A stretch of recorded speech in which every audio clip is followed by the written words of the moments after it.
Jesus is God according to Matthew is a claim I hope to defend in the next few videos, and I know I always get a ton of objections in the comments, so Lord willing, I'm just going to make some videos in the future specifically addressing those all at once so that I don't keep getting sidetracked in the comments. So for now, I'm just going to focus on the main initial points that I want to make, so let's get into it. I want to start out by reading a few verses from the first and last chapter of Matthew. Normally, I would just move on from chapter to chapter, but the Gospel of Matthew does something called a bookend. As you might guess by the name, the idea is that Matthew sandwiches his gospel on either side with the same theme. So he starts off the book by setting up a particular theme at the beginning and circling back to that very same theme at the end. In this case, the theme for Matthew is that God is present among us in Jesus.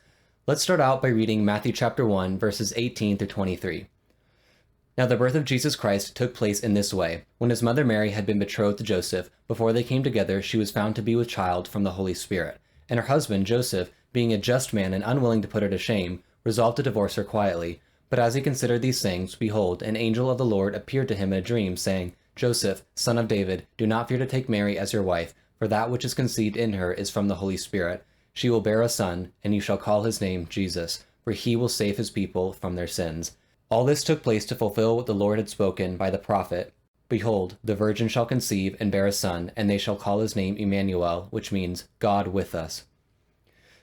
Notice how Matthew interprets the name Emmanuel. He doesn't interpret it as God is with us, but rather God with us. It's a subtle distinction, but important. If the name simply meant God is with us, it could still have a deeper meaning, but you can more easily dismiss any claim to deity by understanding Jesus not to be God who is with us, but rather a sign that God is with us spiritually. However, Matthew interprets the name as God with us so as not to allow for that understanding. The name doesn't merely signify Jesus as a sign that God is with us, but rather is used as a title. Jesus is God with us. Like in the Gospel of Mark, John, and arguably Luke, the very first chapter of the Gospel of Matthew highlights the divine nature of the Messiah.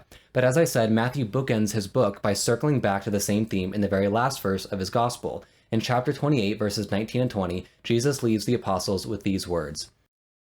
Go therefore and make disciples of all nations, baptizing them in the name of the Father, and of the Son, and of the Holy Spirit, teaching them to observe all that I have commanded you. And behold, I am with you always, to the end of the age.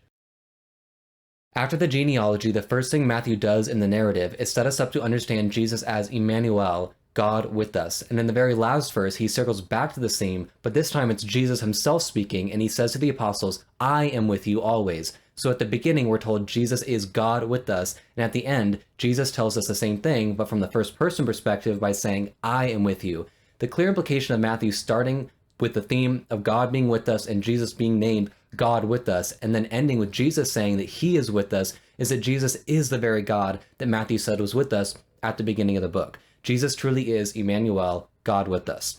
Of course, Emmanuel is not the only name given to the Messiah. The main common name that he has is Yeshua, or Jesus. The Hebrew name Yeshua is just a shorter form of the name Yehoshua, which means Yahweh is salvation, or Yahweh saves. The meaning alone, of course, doesn't prove the deity of Christ. Rather, what's interesting is the reason the angel Gabriel gives for giving him this name. Gabriel says to Joseph, you shall call his name Jesus, for he will save his people from their sins. But the name Yeshua, or Jesus, means Yahweh saves. Gabriel essentially says, you shall call his name Yahweh saves, because he will save his people from their sins. Gabriel tells Joseph to name his child Yahweh saves, and then identifies Jesus as the one who does the saving.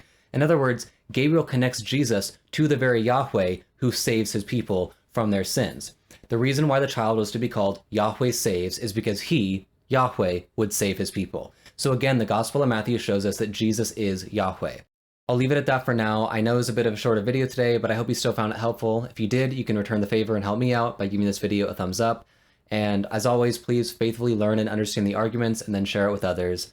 Otherwise, I hope God pulls you all closer to him. I hope you all come to love him more and understand just exactly who Yeshua Jesus really is. May God bless you, and I'll see you around.